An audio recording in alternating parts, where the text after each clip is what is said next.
So you decided to start an airline company with no formal education in aerospace engineering whatsoever. Hmm. Can you walk me through this mindset where you're like, yeah, I can just learn it by myself?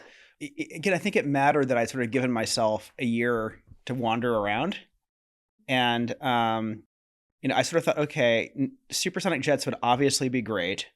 No one's doing it. Conventional wisdom says that means there's something wrong with the idea. Like you get told that in Silicon Valley all the time. If your idea is any good, there are 3 or 4 teams already working on it. And by the way, it's total bullshit. It's terrible advice. Thank Terrible you. advice. It's great to hear that. What Refreshing. what that does is it creates a herd mentality. On one hand, it's like, oh, like, there's a zillion people building chat GPT wrappers. Back in the day, there was a zillion people building photo sharing apps. And then there are entire things that have nobody working on them. And nobody will work on them because they don't want to be alone. Or they figure if this were good, there'd be another team. And it's just terrible advice. And so I thought, okay, well, it will be a bad idea, but I want to know for myself why.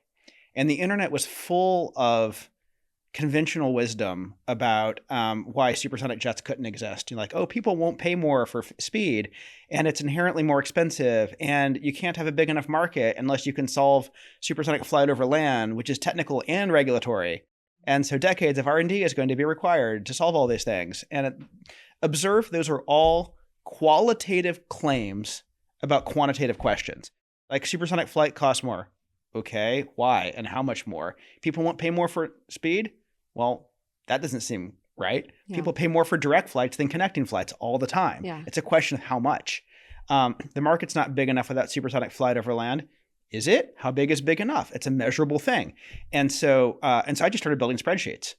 I like this approach. Quantify everything. Quantify everything. And don't accept other people's conclusions about quantitative questions. I've seen that over and over again. Where there are these like claims, and like sometimes I still make the mistake of accepting them, and then I go build the spreadsheet model, and I find it's very surprising what the real truth is. So at any rate, I discovered that if you could build basically a single-digit efficiency improvement, like just a few percent better than Concorde, designed in the 1960s, you could build a supersonic seat with the economics of a business class flatbed. And then once you had those calculations, you're like, I need to hire the best people? Well, there was a little bit more. Like that was a 3-line spreadsheet. And I was like, okay, it doesn't, on the face of it, it seems plausible. At that point, I bought every textbook I could find. And I started reading it. I did remedial calculus and physics because I hadn't had any since high school.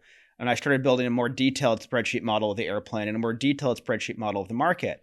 And in the middle of 14, I kind of had it developed a bit. And I took it to a professor at Stanford because these things are sometimes like assumptions in, conclusions out, but the quality of the answer is only as good as the quality of the assumption.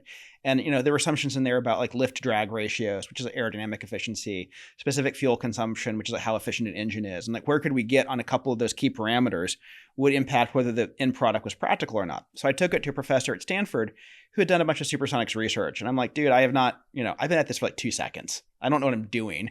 Like, where R&D is at on these things now. Are any of these assumptions reasonable? And he said, Blake, if you're going to do this, you need to push your team way harder because all of these are conservative. And I remember like leaving his office in this like stupor in a way of like, wow, I don't know how it could be that I'm the human that like stumbled across the practicality of supersonic passenger flight when nobody else did. But either I have no courage or I'm going to go find some people and like see how far we can get this. That decision really did come down to just, it felt like a choice of courage. How was it hiring people from major airline companies? Yeah. Without having the experience, right? So people think that like the engineering of building a supersonic jet must be really hard. And, it is in a way, but it's like the third hardest thing at Boom. Like the third hardest thing at Boom is engineering. The next hardest thing is financing. And the actual hardest thing is team.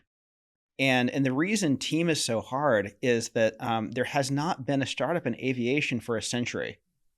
Oh, like literally the last new commercial airplane company was Douglas Aircraft, founded in 1921. So all the founders retired in the 1960s, which is a big part of why we don't have supersonic already. And then, so then you've got the founders, and then the founders retire, and then you've got the people who work with the founders, and then those people retire, and then God help us, the accountants take over.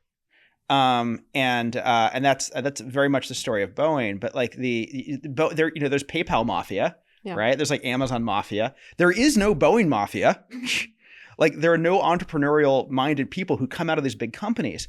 And so we had to like find people from bizarre other corners of the universe, or find people who had like gone to Boeing and were still earlier in their career, and we could like rescue them before they were destroyed. Was it hard to persuade them? Well, yes and no. Like when I would tell people I'm building a supersonic passenger jet, the first question was always, "Are you crazy?" And they didn't always say it out loud, but I could always tell. I could tell it was the real first question, and I could persuade them that the answer was maybe no. Then the second question is, how do I get involved and help? And I'm thinking of like the person we hired as our first like chief engineer, and we met. We sort of networked my way to him, like, you know, like the whole like 6 degrees to Kevin Bacon kind of a thing, and he and I like met in the subway outside SFO, and I'm like, hey dude, I want to show you my spreadsheet and like what I've figured out so far. Oh wow. And he's like, man, I'm used to seeing all these internet people who have crackpot airplane ideas, and he's like, this is not a crackpot airplane idea. And I had no idea you'd be this far. And he's like, this actually makes sense. And he's like, I want you to hire me as a consultant and I'll like consult with you. And I'm like, nope, that's not an option. It's full-time or nothing. Yeah. And he's like, oh, I don't want to do a full-time job. This will burn me out. And I'm like, okay. But he couldn't stop himself because he was like in love with the idea. And he comes back like the next week and he's like, I built a spreadsheet an order of magnitude like more sophisticated than what you built. Wow. And it gives the same answer. Oh, that's awesome. And like, it looks like this works. So you had the first like actual industry confirmation. Yeah. Yeah. And then it just started from there, right? I remember I read something that the industry was still like criticizing you and saying it's not viable. Oh, they still are. They still are. Right. How do you navigate this? This is one thing, you know, general public says, oh, this is not possible. But when the industry experts are like, you know, we've been there, we've done that. Yeah. Industry experts don't know what they're talking about. Like the quote unquote experts are often just repeating the same conventional wisdom and haven't done any first principles analysis. And sometimes it gets fed by like the lore, like the big jet engine companies tell everybody that only the big jet engine companies can build jet engines because of course they do. Right. But then that gets repeated and like people accept it as if it's like physics, but it's not physics. Like SpaceX started from nothing and they put stuff in orbit. And by the way, they built their own rocket engines.